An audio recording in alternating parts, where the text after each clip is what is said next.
Good evening and welcome everybody, and welcome to this evening's session with the BCS Learning Development Specialist Group.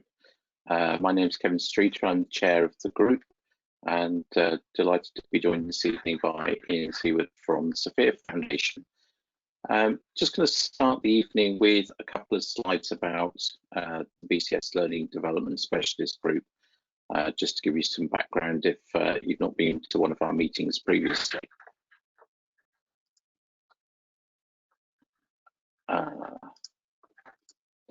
So who's the group for? So the BCS Learning Development Specialist Group, we're a group, specialist group within BCS for anyone involved in the development, delivery or management of learning to IT and communications professionals and users.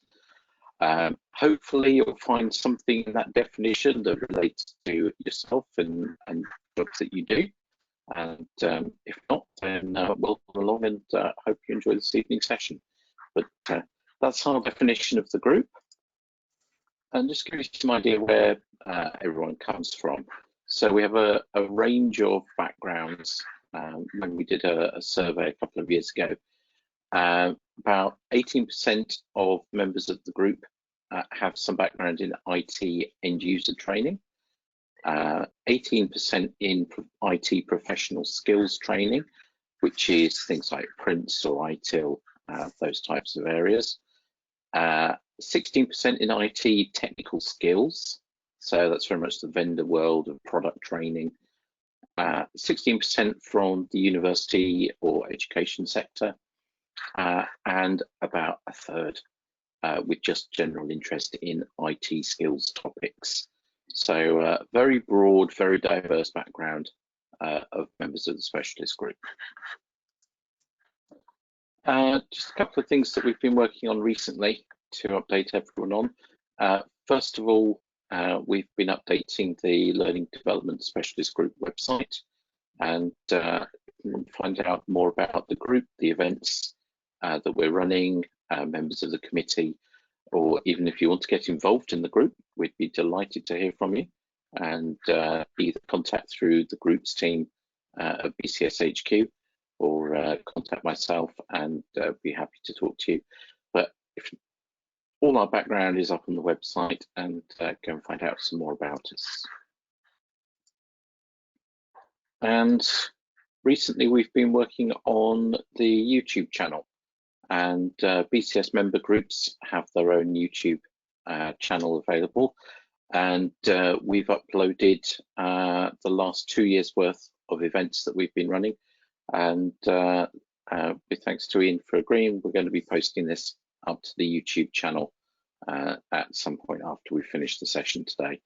And all our past events are there, and lots of events from lots of other specialist groups and branches. And just a couple of future events that are coming up. We were hoping to have an event in September on inclusive approaches to learning and development. Unfortunately, that one's going to be postponed, and we're still looking for an alternative event for September. But the big news, in October, we have our AGM on October 21st, and at the AGM, we're going to have the BCS president, Rebecca George, is going to join us and talk about the T-level reforms, which she's been deeply involved in, and how they're actually going to work in practice. So final note for myself just before we start, just to let everyone know we are recording the event this evening. Any problems with that, then please just opt out of the session. We will be recording it and posting it to the YouTube channel, as I said, and there is a questions box on the GoTo training or GoTo webinar control panel. If you have any questions, then please put them into the questions box, and I'll be coming back at the end of the session to do a Q&A session with Ian. So with that, I'd like to hand over to Ian Seward from the SFIA Foundation, and worked alongside Ian for a number of years and his predecessors at SFIA, and really great to have you along, Ian. and look forward to your talk this evening. Thank you, Kevin. That's great. If you can share my screen, wonderful. Well, thank you very much for inviting me to this session. I'm going to turn off my camera shortly, but I wanted to just prove that I was for real. SFIA, from a good idea to a global phenomena without trying. When Kevin asked me to put together this presentation, it was a question of what can we talk about with SFIA? It's been going for 20 years. So surely it's only interesting what's happening next. Well, actually, some of the past is very relevant to why SFIA is the way it is. So I'll do a quick agenda. Past from the old ISM, for those of you that can remember BCS's early work in skills and development, right through to SFIA. We'll talk a little bit about the present, which is really SFIA 7. And then to some degree, the most useful part, if you like, which is what's happening next. I'm kind of making a few assumptions that people on the call have some involvement with learning and development, and therefore they probably have some awareness of what SFIA is, probably quite a lot of awareness of what SFIA is, but I will touch a little bit on where it came from, how it actually has evolved, and where it's going. For those of you with a very long memory, the British Computer Society had something called the industry structure model, dating back to the 1980s and 1990s. That is almost prehistory, but it certainly was an early part of what formed SFIA. We've also had the focus on process and technology in this area, and indeed people.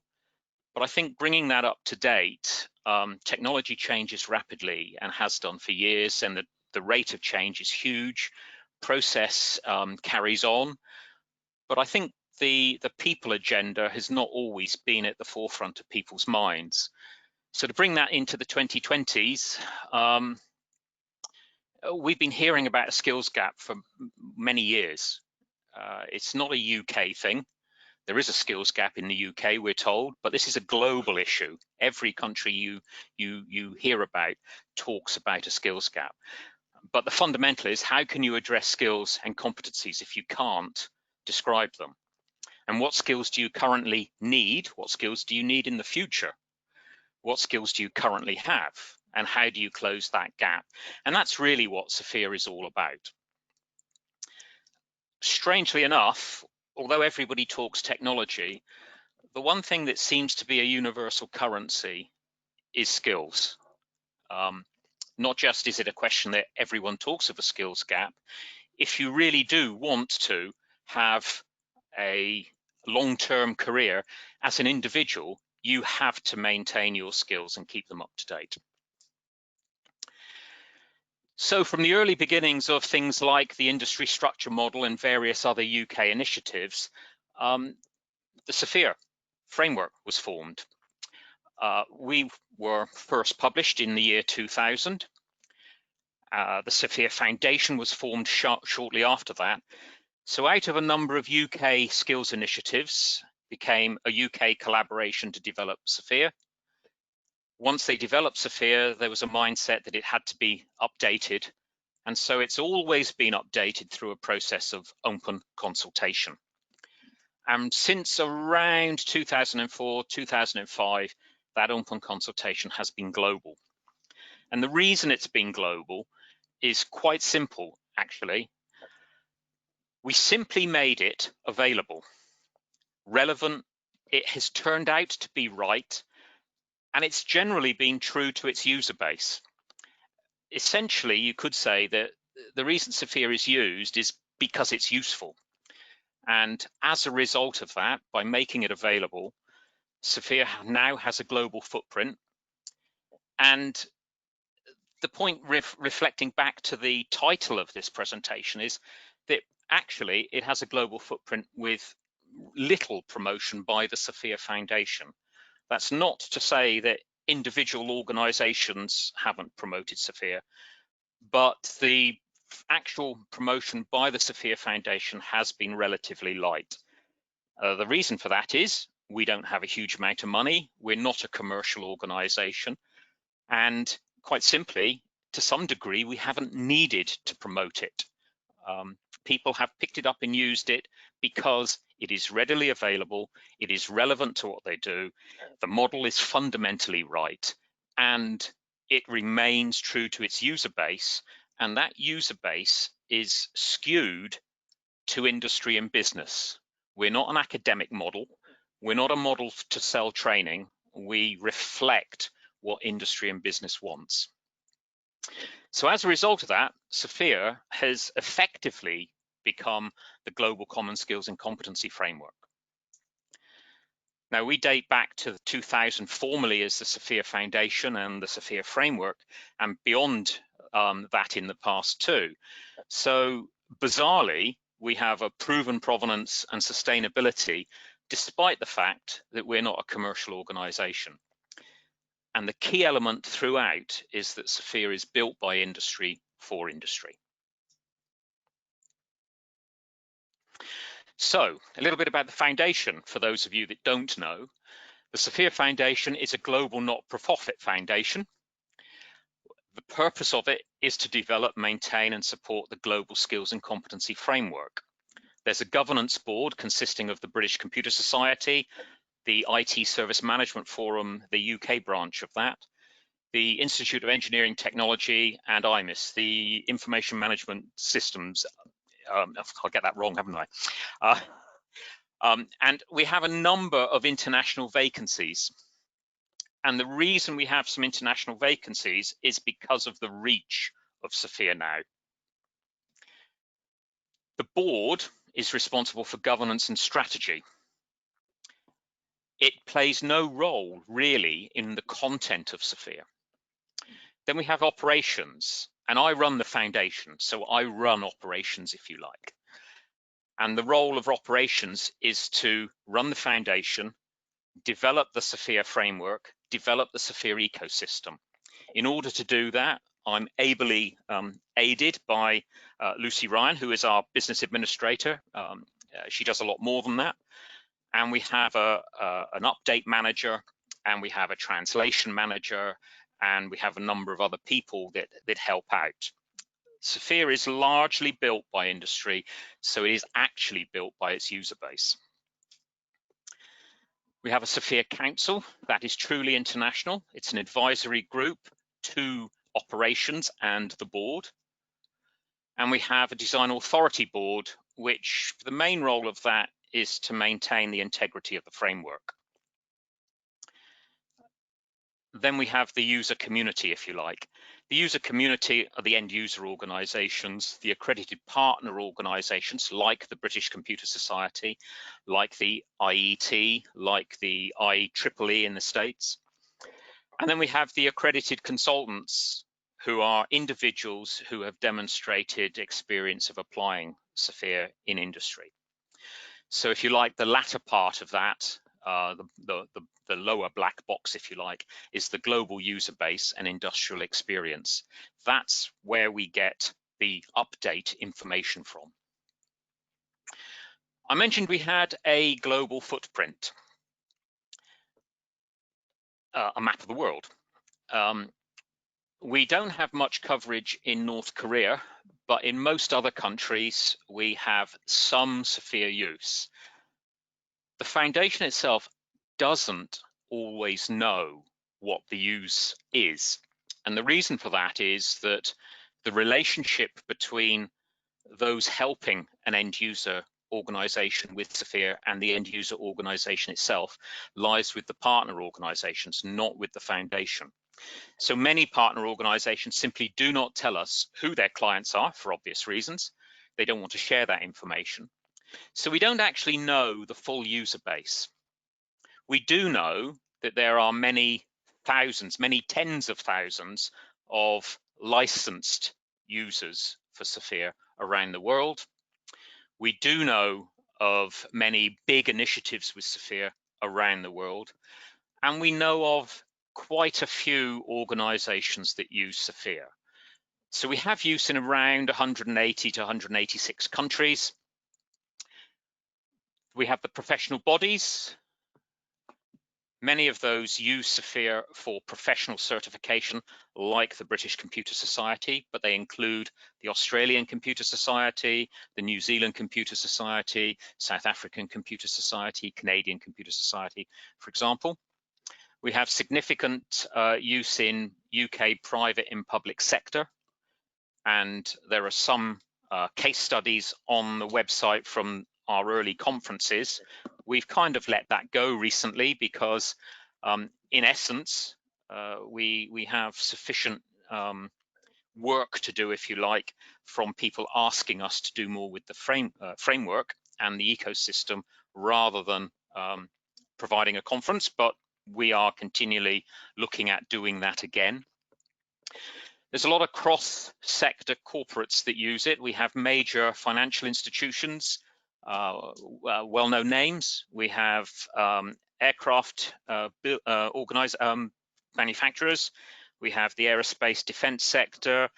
We have pharmaceuticals. We have all sorts of organizations that use SFIA in some capacity. And we simply do not know in detail what that capacity is. We are trying to find it out because it is part of how we might drive SFIA in the future. Two of particular note, I use these as examples because one of the obvious questions is, so surely, how many licenses have you got? Well, both of these are interesting in that Australia public sector have a public sector wide license, which covers 96 departments.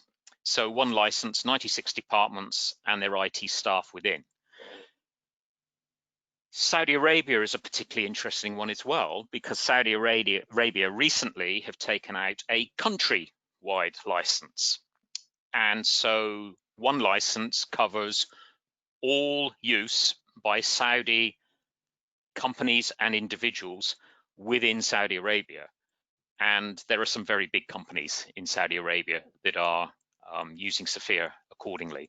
So it's a very interesting program they've got. They've decided skills development is a national issue, and 4 ministries have come together to say we will underpin our skills and competency initiatives by SFIA, with SFIA. In fact, in Saudi Arabia, they call SFIA the Arabic Digital Skills Framework, and it is co-branded as such. I talked about licensing. Yes, to use SFIA, you need a license, and you can obtain that license from our website. The vast majority of users do so free of charge. The board is adamant that we're not a not-for-profit organization, and therefore the purpose is to enable individuals and organizations to manage and develop their skills. We only need revenue to operate. We are not there to make a profit. So for all non-commercial use by individuals for their own personal development is free of charge. Non-commercial use by small and medium organizations is free of charge. Non-commercial use by large, and that often means distributed organizations, should incur a modest fee. And commercial use incurs a modest fee, such as mapping offerings, training offerings to SFIA, the hire of resources through a rate card, for example, commercial recruitment, consulting in SFIA, providing SFIA support tooling. Those are commercial usage, and there's a very modest fee for organizations wishing to exploit SFIA's IPR in this area.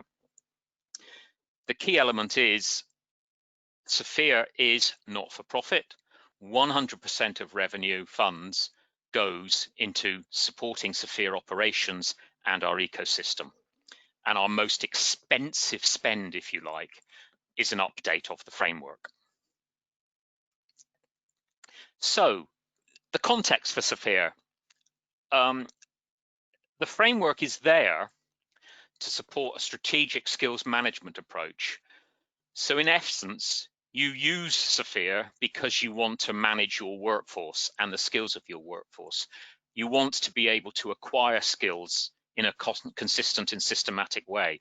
You want to be able to deploy those skills, assess the skills you have, analyze any gaps, and work out how you're going to develop the skills you've got, whether that's as an individual or group of individuals, the organization as a whole. In order to do that, you need a common language, and SFIA provides that. I'll return to this graphic a little bit later on, but in essence, the graphic on the right-hand side is what SFIA is all about. As I say, I'll mention that in the next slide. So essentially, what SFIA does is it provides the means by which you can support the core processes you use to provide the capability that the organization wishes to have. So, what is SFIA? It's a 7-level framework, and I shall use SFIA 7 as an example, which is the most recent release. It's a 7-level framework with levels of responsibility, and the levels of responsibility are straightforward, progressive, generic, and universally applicable. And they range from level 1 through to level 7, and they're characterized by a phrase. So level 1, the lowest level of responsibility, is typically following guidance from others. Level 7 is typically set strategy, inspire the organization, and mobilize the workforce. Each of those levels is described by a number of generic attributes, and these are common attributes across all 7 levels, and currently there are 5, as I said: autonomy, influence, complexity, knowledge, and business skills, and these are defined in the SFIA framework documentation.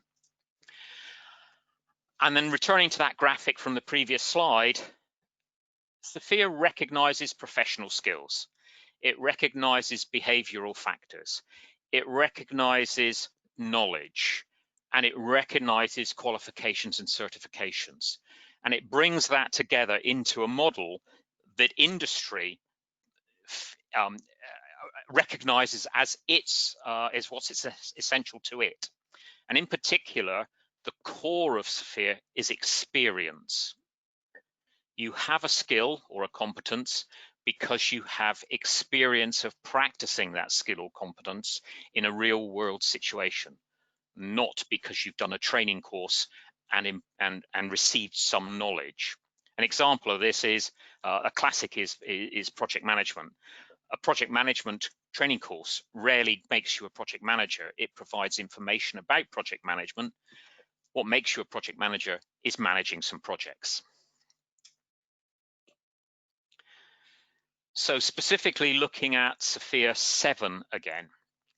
SFIA 7, well, SFIA in general is an evolution through open consultation. SFIA 7 is the most recent release. It was released in 2018. There are a few differences around the way we released SFIA 7 from previous versions.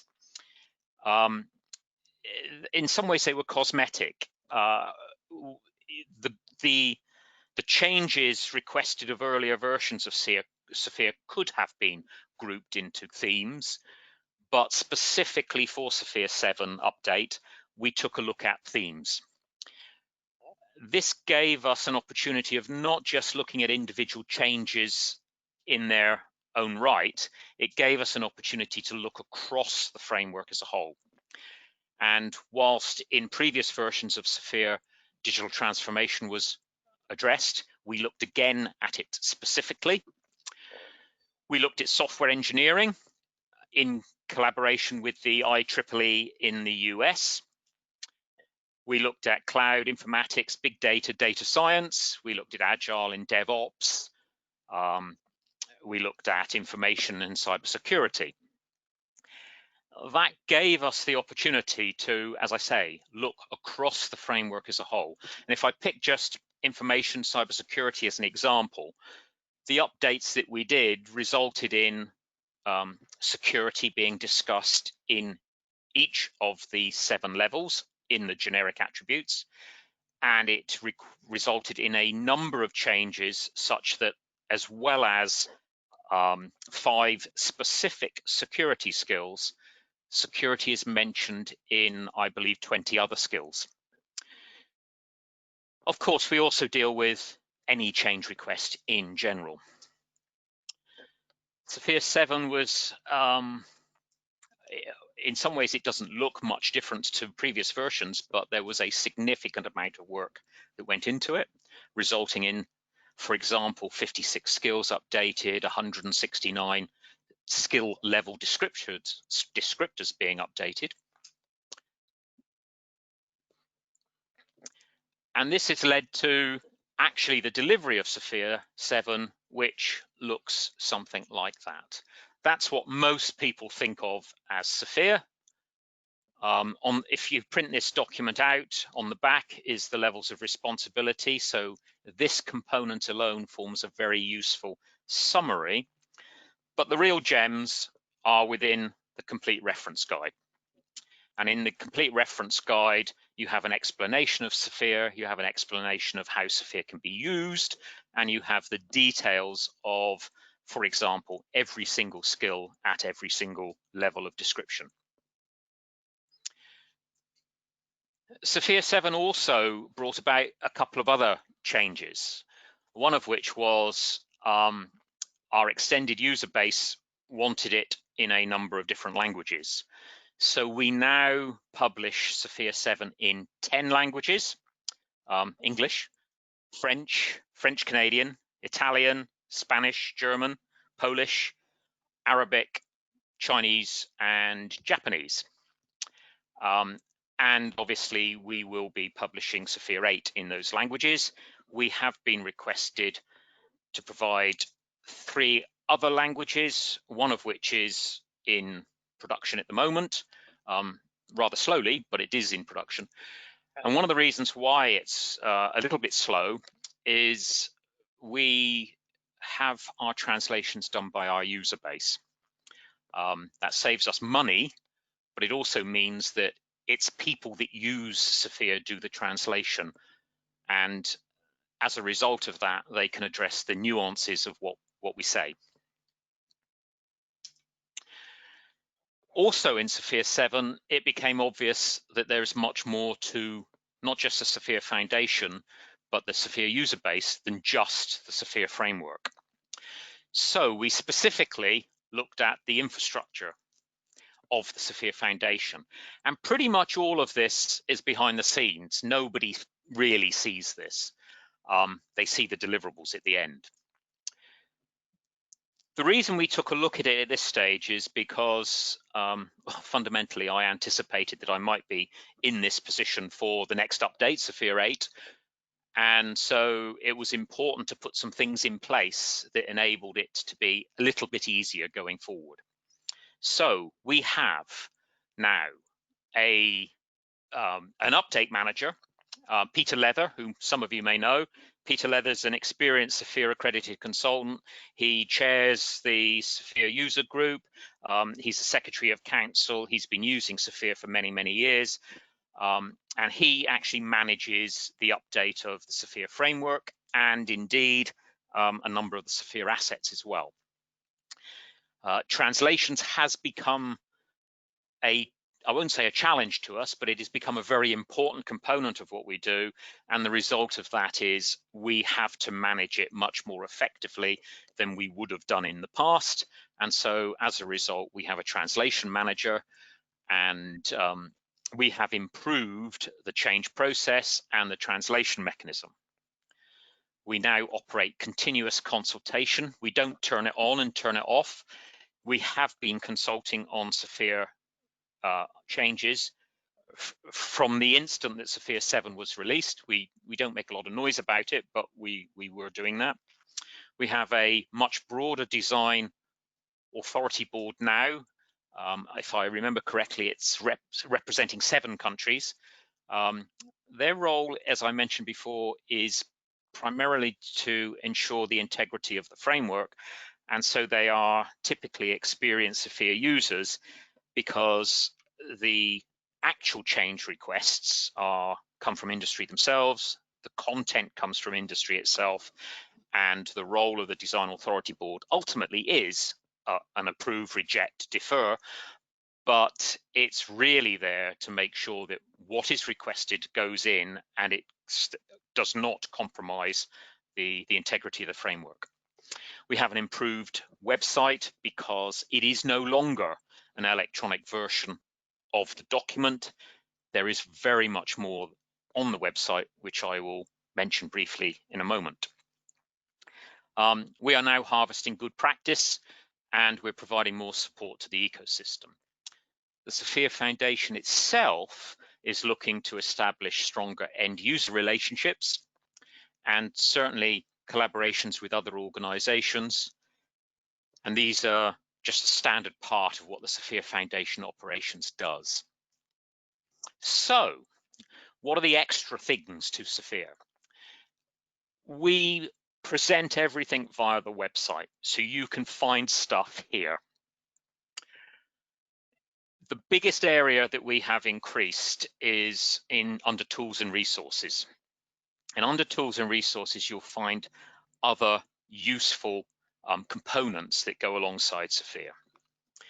On the website itself, you'll find guidance for SFIA for governments, SFIA for professional bodies, SFIA for individuals. You'll find an opportunity to download it in the language you want. You'll find guidance on how to use SFIA. Under tools and resources, you'll find all sorts of things. For example, bodies of knowledge. So as well as identifying knowledge as a key component of SFIA and bringing it out as a generic, we actually make linkage to a number of well-established, respected bodies of knowledge. We link to 37 actually, and we're harvesting more. Interestingly enough, up until about 18 months ago, if you'd have looked for bodies of knowledge on the website, on Google, on the web, you would find a description of bodies of knowledge, but you wouldn't find a list. You'd have to actually trawl through and find bodies of knowledge for all sorts of different applications. What we did is we did that work. And as a result, we now link, as I say, to 37 bodies of knowledge. And this alone has been hugely welcomed by the SFIA community. We've also produced some what we call SFIA views. And the idea behind the SFIA views is actually very simple. Towards the end of release of SFIA 7, someone said, well, what about this? And someone then responded, well, you need a different view of SFIA. And that enlightening statement made us do some work. So on the SFIA website, under tools and resources, you will find a number of views of SFIA. You'll find a digital transformation view. You'll find a software engineering view that we produced in collaboration with the IEEE in the States. You'll find a big data science view. You'll find a DevOps view. For example, where's the DevOps skills in SFIA? Well, there are dev skills and there are ops skills. And as a result, you can create a DevOps engineer from those skills. And we provide guidance on that, and we provide, if you like, a view into SFIA's 102 skills to pick out, if you like, the priority skills for a particular view. The information security, cybersecurity view is particularly interesting. We're working on this at the moment, and we publish what we have got. The reason we're publishing it early, and it's work in progress, is predominantly to ensure we get good feedback as we go along, because the main purpose for this is to inform what we do for SFIA 8. So we are mapping, for instance, to the NIST cybersecurity framework. We are making sure that we have a good description of what SFIA's view of security, and making sure that we understand what might need to be done for SFIA 8 with regards to what is still a hot topic, cybersecurity. We provide guidance for those pillars, if you like, of practice. We have particularly published information about assessment of skills, and we will be publishing more guidance for the other areas. Once we've got these things, we will publish it. It is being built incrementally for the obvious reason that we rely heavily on volunteers, so sometimes things do take a little while. We've produced some sample role profiles. The end user community has been asking for this. At present, we publish SFIA versions of the DDAT, the UK DDAT roles. We publish SFIA mappings of the Australian Public Sector Digital Transformation Agency roles. We publish the SFIA versions of the EU ICT roles. And we're working on publishing a similar set of roles for apprenticeships. So again, if you look on the website, you can find this. They all need to be updated from time to time, not least of all the DDAT number of roles has increased, and they updated their roles earlier this year, and we will be going back and updating our reference material here. And then finally, we've updated the Get Help area, because whilst the SFIA Foundation can give some generic help to people who are interested in SFIA, ultimately, if you're not going to do it yourself as an organization or as an individual, and you want help from someone else, then the place to go are those that are licensed to use SFIA. And we currently list all SFIA specialists, that's SFIA accredited consultants, practitioners. We are creating an assessor criteria, so we will list SFIA skills assessors. We also list SFIA partner organizations. These are organizations that are licensed to offer mappings or rate cards or whatever. We also list organizations that provide SFIA related training and SFIA tooling. And essentially, if you're in the market for help and you want to know whether the person or the organization is licensed to use a SFIA IPR, or indeed has had some view or assessment of their ability to offer that service, then you can find that information from the SFIA website. So, SFIA 8, we are currently in consultation. We have been for some time. It is in progress. We have a number of change requests already on the website. We are happy to accept more. We will be looking at themes again, as well as just general change requests. And a number of the themes that we are looking at are obviously information and cybersecurity again, AI, machine learning, IoT again. In line with working with the IEEE on systems engineering, software engineering in version 7, we're working with them again to look at systems engineering. We're looking at such things as behavioral factors, people management, digital skills for users, and indeed employability.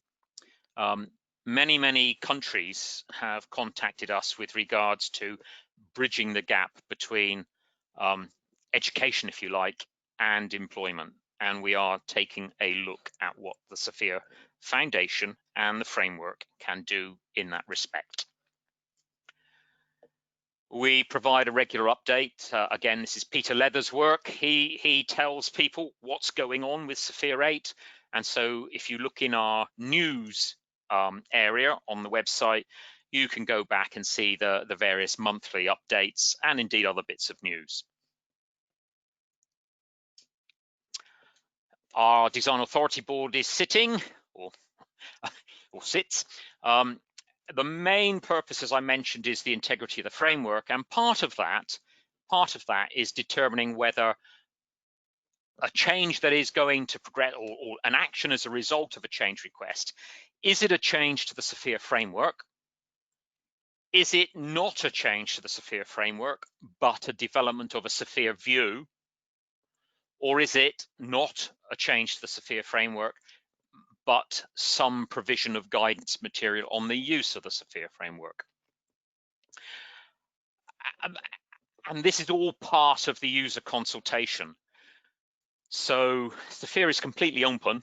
You can see the changes, the discussions go on, everything happens completely openly, and you can get involved should you wish to do so. And we actually make sure that the people involved are beyond the Design Authority Board. So for example, recently Australian public sector ran a number of update workshops which spawned other workshops for updates to SFIA.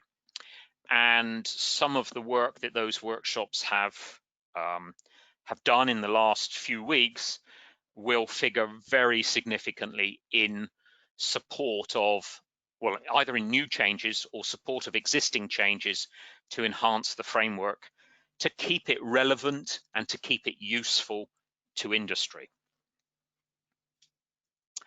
So very quickly, where do you find change requests? There's a link later on, but essentially, if you look under Future SFIA, you can raise a change request. Anyone can raise a change request. You have to register first so that you keep updated by any further comments, but anyone can raise a change request. Anyone can comment on a change request. And it is quite possible for individuals to get involved either in discussion groups, forming a working party to look at something. And all you really need to do is contact either Peter Leather at updates@sfiaonline.org or myself at ops@sfiaonline.org. And we are only too pleased to have input from anybody who has particular expertise and views as to how SFIA should be improved. That's really all I was going to say.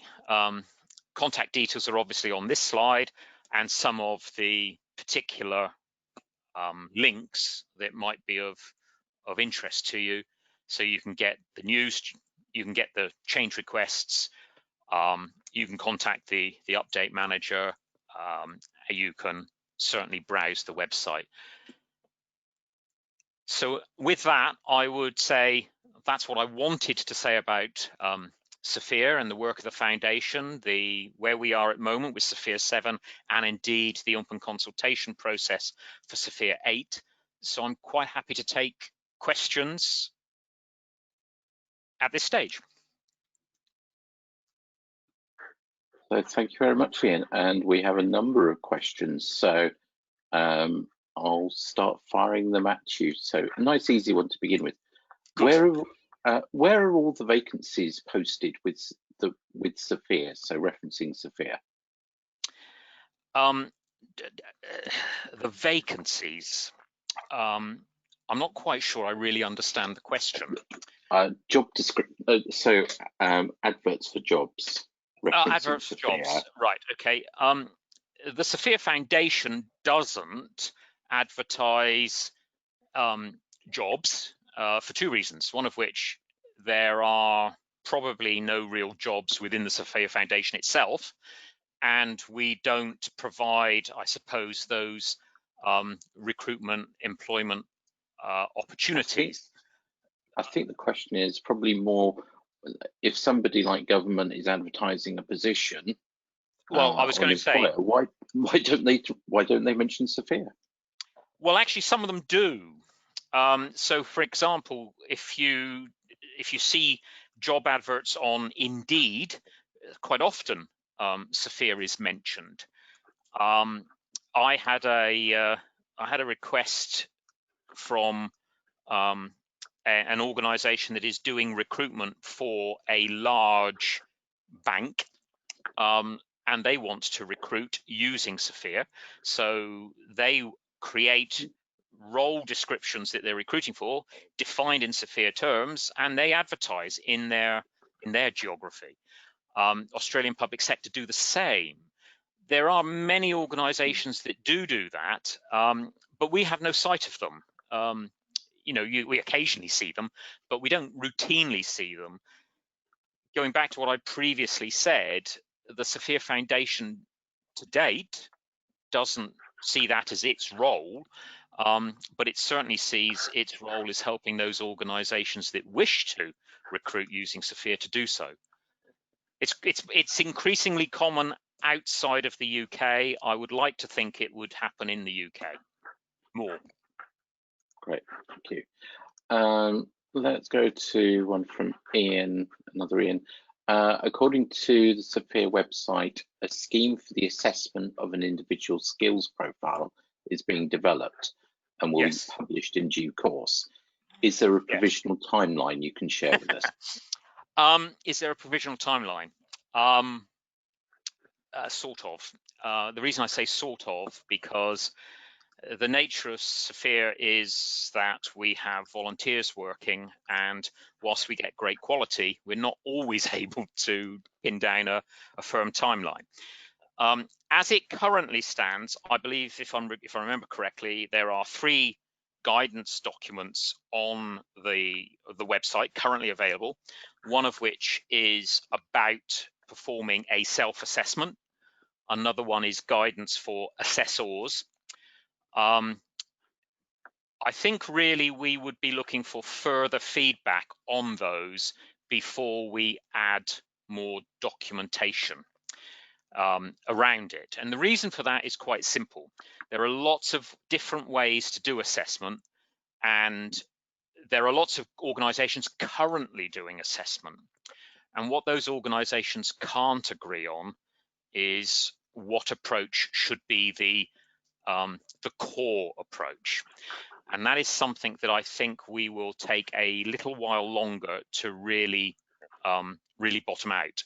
And the reason for it is there are commercial differences between organizations. Assessment is potentially quite expensive. And certainly if you want to validate information, it is likely that over the next few months, we will get more feedback from a particular exercise in Saudi Arabia where they are very, very keen to assess a large number of their IT workers. We will also get feedback from Australian public sector. And of course, we have feedback from the existing partner organizations that currently do assessments. Related questions come in. Assessing competence rather than knowledge can be both time consuming and subjective. How do you recommend that assessments against SFIA are carried out to ensure consistency? Yes, the question is a fantastic question.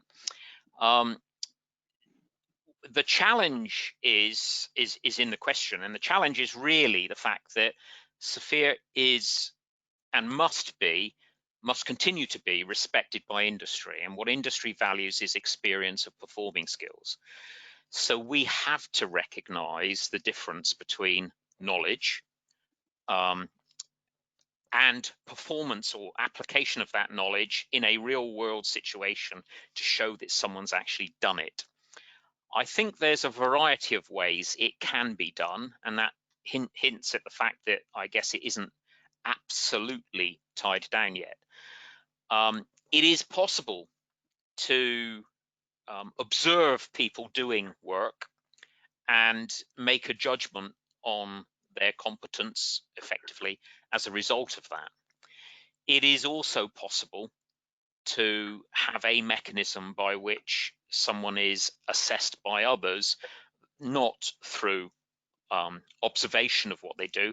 For example, the professional interviews that are done for, in the UK, CITP, or in Australia, for example, I think they call it, they call it certified professional. So there are ways of doing it, and you're absolutely right. At some point, it becomes quite expensive, effectively, if you're going to interview people. I think there are other mechanisms that are being looked at, but at present, I don't think we're in a position to turn around and say this is the right way or the only way. I think we can only at this stage say these are acceptable criteria that need to be applied. And an example of that, for example, an example of that is if you are assessing someone at level 1 or level 2, the risk in getting it wrong is quite different from if you're assessing someone at level 5 or level 6. And so I think it is appropriate that there are different mechanisms that are used throughout the framework. I'll just mention the Ian and I are both involved in the Institute of Coding project, looking at accreditation and certainly looking at higher education and how assessments being done is more rigorous than, say, a level 1 or level 2. But it's complex. The higher up, as you say, the higher up you go, the more complex it becomes, and the harder the exercise is. A couple of other questions here. One on mapping and then one on the consultation process. So skills development should start early in a person's professional development. How does SFIA map into the UK digital industry training schemes, for example, apprenticeships and the upcoming T-levels? Yes, no, I didn't write that question. Well, again, it's another good question, and it's a good question for a very simple reason. You know, I'd like to believe I'm at the end of my career. You know, I've got 40 years behind me, but those 40 years actually are relevant in the sense that they are part of the building blocks of the skills and competencies I now have. And it would have been nice to have recorded them somewhere along the way, to help plan my career, if you like. I haven't yet started planning my career. I've kind of ended up where I am. I think there's a great opportunity for, and I'll call them youngsters, for younger people to actually make use of SFIA in a forward pass, because they haven't done that bit yet. So you mentioned the Institute of Coding. There are things like the apprenticeships. There are things like, as you say, the various other initiatives. At an early point in someone's career, you can pick up recognition for a number of skills. You may not pick up recognition for very many skills. You may be at low levels of responsibility. But in time, you will pick up higher levels of responsibility and higher levels of skill. And over a fairly short period of time, only a few years, you'll begin to have a portfolio of skills and recognition of those skills that begin to show what you are and how you have got there. And I believe actually that this will be much more valuable than a simple snapshot CV, personally. It's a long time since I recruited people, but when I did recruit people, I was very interested in the journey that they had taken to get to the current snapshot. And I still believe that that is sound. So with activities like the Institute of Coding, with the apprenticeships, with other universities actually offering outreach placements, there really is an opportunity prior to formal employment, if you like, to begin to capture the skills that individuals have. And there is an opportunity for those individuals to maintain a record of their skills throughout their career. And I think it's increasingly important, and I believe that SFIA is the only mechanism you could use. Otherwise, otherwise it is very simply a discursive discussion of what you've done. Whereas with SFIA, you could actually have some formal mechanisms along the way that say this has been achieved. For example, an apprenticeship, RIT Tech, CITP, this skill signed off by this organization. Great. Totally different question on the consultation process. You explained the user consultation and the SFIA update mechanism. Previously, many, brackets most users, were unaware of when this was taking place, so it appeared like a closed shop. Will input through the website now be a dialogue, or will we launch suggestions and hear nothing back? Ooh. Ooh, I feel the bruise. No, seriously. Well, there's always a chance you will hear nothing back. But realistically, the intent is that if you put stuff in the website, if there is anything, any additional comments about the change request you've put in, then you should see that come back to you.